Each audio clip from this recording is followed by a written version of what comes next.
Ever since the release of Mario Kart World, I really enjoyed it. The game has 50 characters to choose from with 32 stunning tracks. It's not only the tracks that make this game awesome, but the free roam feature really shows how great this game really is. However, I expected much more for the launch title of the Nintendo Switch 2. It was quite underwhelming to only see 32 tracks instead of the 48 from the Mario Kart 8 Deluxe. Especially because they've been working on this game for almost a decade, said in a recent interview. So that begs the question, how could Mario Kart World be better than we think? Well, that's because of the opportunities they have. With this, I mean how many possibilities Nintendo has to extend this game with more tracks and modes. You might think that it's impossible because the game is part open world, so it would be hard to just put some new tracks on the map. And you would be right.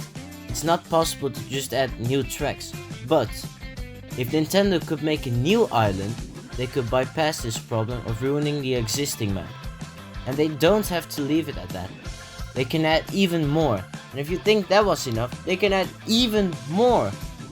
So the point is, Mario Kart World has almost infinite possibilities on what to add next. But what kind of tracks could they add? And how would they do it? Nintendo could sell it like they did with the Booster Course Pass for Mario Kart 8 Deluxe, or they could just update the game with this new island as an unlockable when you complete all the tracks in the game, which I really hope is the case considering the game already costs $80. What another option could be is selling the islands one by one. If Nintendo does plan on adding many new islands, I think that this option is the most viable. But what would be on these islands? Well, tracks of course.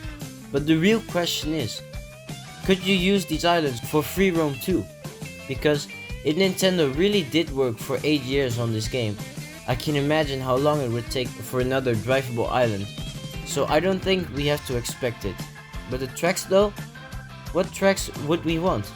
Well, let's start off with some tracks everyone wanted from the start, like Maple Treeway. It's a very nice track through the woods and has a nice atmosphere to it. I think this track has a lot of potential of really highlighting the new moveset of the karts.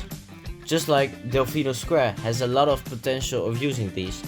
The track has a lot of walls to ride on and already has some different paths to take besides the main road.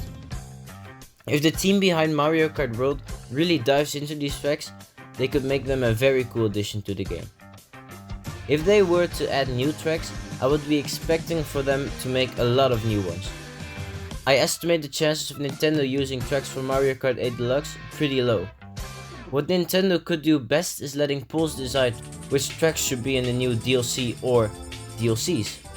The amount of people buying the game could also be influenced if a few more characters got added to the game. I was thinking of around 50 extra characters. Here are some examples: King Bob-omb, Diddy Kong, Funky Kong, Ninja, Link, Pac-Man, Kirby, Samus, Sonic, and maybe even your mom. So there you have it, how Mario Kart World could be even better if the Mario Kart developers really tried. I hope you enjoyed the first video on our channel. We are trying to reach the 100 subscribers, so if you could consider subscribing, you would help us out a ton. Thanks for watching.